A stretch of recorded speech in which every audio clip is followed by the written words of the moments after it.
Students, कैसे हैं आप सब। उम्मीद है आप सब खैरियत से होंगे। आज का जो हमारा टॉपिक है वो हमारा है theory of alpha decay. Last lecture में हमने देखा था अल्फ़ा डिके क्या होता है, ये डिस्कस किया था। और फिर हमने disintegration energy of alpha decay मतलब डिके अल्फ़ा डिके के बाद जो हमारे पास अल्फ़ा पार्टिकल एमिट होता है वो किस एनर्जी के साथ मूव करता है, ये हमने देखा था। एक फार्मूला हमारे पास आया था, हम उससे अल्फ़ा पार्टिकल की एनर्जी भी कैलकुलेट कर सकते हैं। अब आज हमारे पास है theory of alpha decay. Theory of alpha decay हमारे पास क्या है। Theory of alpha decay basically describe करते हैं कि कोई भी न्यूक्लियस जब अनस्टेबल होता है तो उसमें से जब अल्फ़ा पार्टिकल एमिट होता है तो क्या होता है, किस तरह से वो प्रोसेस करता है। ठीक है, तो ये हमने एक्सप्लेन किया था जॉर्ज गैमो ने। इसे हम gamos theory of alpha decay भी कहते हैं इसके नेम पे। और अकॉर्डिंग टू जॉर्ज गैमोस हमारे पास कोई भी अनस्टेबल न्यूक्लियाई जब होता है तो उसके अंदर पार्टिकल ऑलरेडी जनरेटेड होता है अलहदा से एक फॉर्म में। लेट्स सपोज वो अल्फ़ा है, बीटा है या कोई भी।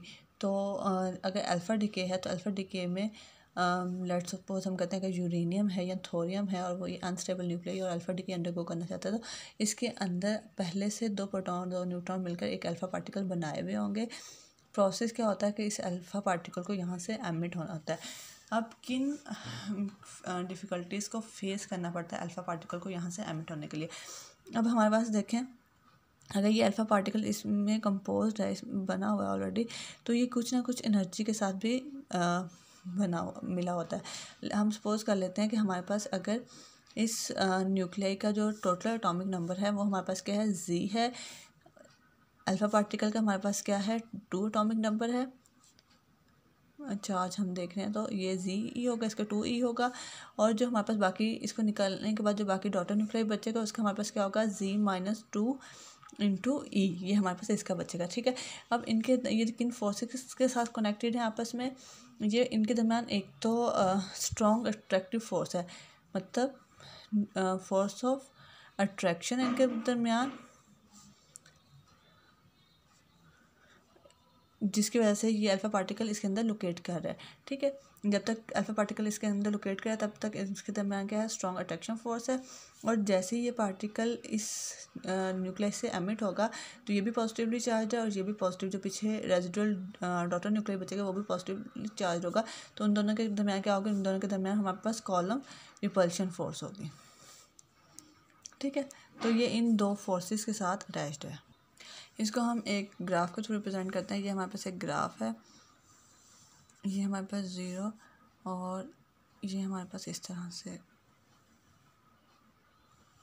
और फिर इस तरह से। ठीक है, ये -v/r ये पोटेंशियल एनर्जी को बेसिकली रिप्रेजेंट कर रहा है।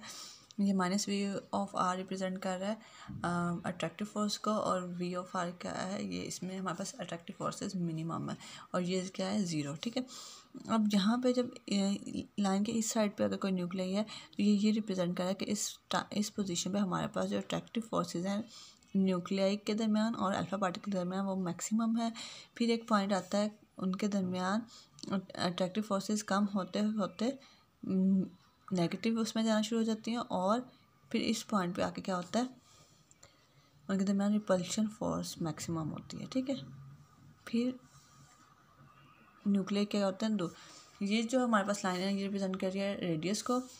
इस पॉइंट से इस पॉइंट तक हमारे पास उनके दरमियान क्या है, अट्रैक्शन फोर्सेस हैं। जब इस पॉइंट डिस्टेंस इससे ज़्यादा होता है तो हमारे पास क्या होते हैं, रिपल्शन फोर्सेस डेवलप होना शुरू हो जाते हैं। और इस पॉइंट पे क्या होती हैं, रिपल्शन फोर्सेस क्या होती हैं, मैक्सिमम होती हैं। और फिर क्या होता है, इसके बाद न्यूक्लियर क्या होता है, अपार्ट हो जाता है।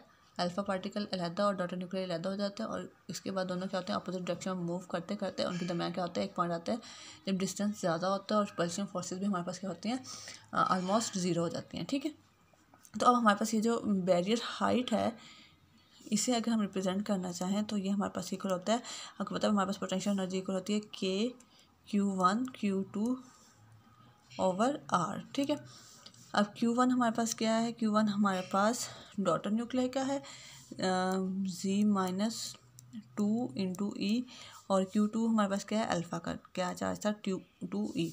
तो ये हमारे पास क्या आ जाएगा, K into Z-2 into 2e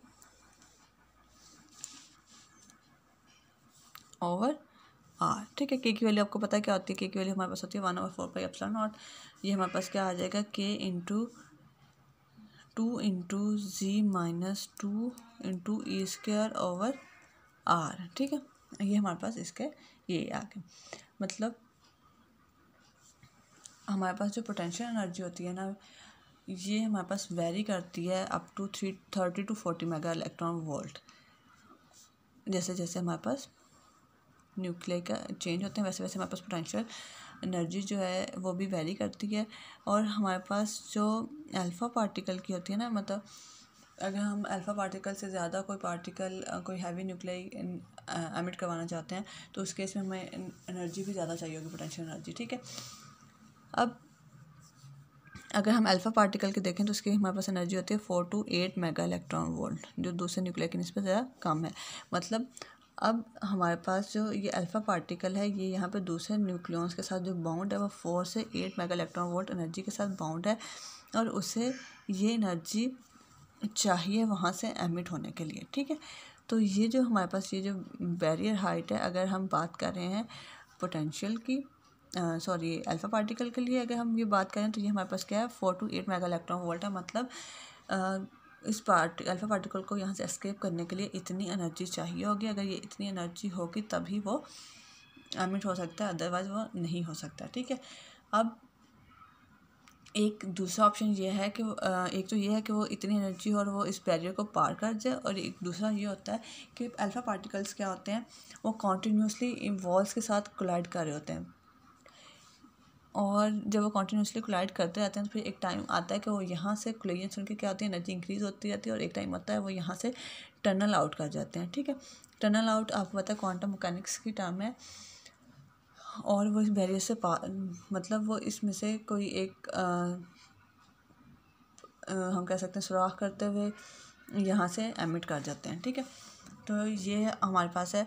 अब जो न्यूक्लियाई है वो कब तक कोलाइड करेगा यहाँ से टर्न आउट करने के लिए, यहाँ से निकलने के लिए, वो जो उसकी प्रोबेबिलिटी है उसे हम कहते हैं, उसे हम एक्सप्लेन करते हैं ट्रांसमिशन कोफिशिएंट। और ट्रांसमिशन कोफिशिएंट हमारे पास इक्वल है T is equal to 16 E over V naught 1 minus E over V naught E minus 2 alpha A। और अल्फ़ा की हमारे पास क्या है, अल्फ़ा की वैल्यू हमारे पास है alpha square is equal to 2m V naught minus E over H cut H square. ठीक है, तो ये हमारे पास इसके इक्वल है। अब आपके बुक में जो है ना ये क्वेश्चन में थोड़ी सी मिस्टेक्स हैं, माइनस नहीं लिखा हुआ डायरेक्ट लिखा हुआ है, और अल्फ़ा स्क्वायर की जो वैल्यू है उसमें कुछ मिस्टेक है, तो आप उसे देख लेंगे। ठीक है, अब इसमें हमारे पास टी क्या है वो ट्रांसमिशन कोएफिशिएंट है, ई क्या है एनर्जी है, और हमारे पास क्या है ए क्या है, ए हमारे पास क्या है थिकनेस है बैरियर की, मतलब ये वाली जो थिकनेस है। ठीक है, ये इसको रिप्रेजेंट कर रहा है, ई एनर्जी को रिप्रेजेंट कर रहा है कि कितनी एनर्जी चाहिए, और टी रिप्रेजेंट कर रहा है ट्रांसमिशन कोएफिशिएंट को, मतलब कि अल्फ़ा पार्टिकल की इस बैरियर में से पेनिट्रेट करने की कितनी प्रोबेबिलिटी है। ठीक है, और उस अल्फ़ा वो जो प्रोबेबिलिटी है, मतलब जब वो वहाँ से अल्फ़ा पार्टिकल यहाँ से एमिट होगा तो वो हमारे पास उसकी क्या होगी, वो हमारे पास मीन लाइफ भी होगी कि वो इतने टाइम में वहाँ से एमिट हो गया। ठीक है, तो उसे हम टी भी कहते हैं। तो प्रोबेबिलिटी हमारे पास अगर हम रिप्रेजेंट करना चाहें तो हमारे पास होता है कांस्टेंट क्रॉस टी। ठीक है, अगर इसे हम 1 ओवर पी कर दें तो ये हमारे पास क्या आ जाएगा, कांस्टेंट क्रॉस 1 ओवर टी के इक्वल आ जाएगा। और हमारे पास जो लैम्डा है डिके कांस्टेंट वो हमारे पास इक्वल होता है lambda is equal to 1 over T के। और अभी हमने कहा कि हमारे पास जो मेन लाइफ है वो हमारे पास किसकी इक्वल होती है, वो प्रोबेबिलिटी की इक्वल होती है। तो ये हमारे पास क्या आ जाएगा, कांस्टेंट क्रॉस टी के। ठीक है, और टी हमने कहा था ट्रांसमिशन कोएफिशिएंट हमारे पास क्या है, constant cos E minus 2a alpha. ठीक है, अब दोनों साइडों पे इसका लॉग ले लें तो ये हमारे पास आ जाता है लॉग ऑफ लैम्डा। कांस्टेंट हमने सपोज कर लिया वो हमारे पास a है, और इसकी हमारे पास एंटी लॉग आ जाएगा, और ये हमारे पास किसके इक्वल है, एनर्जी के इक्वल है, फंक्शन ऑफ एनर्जी के।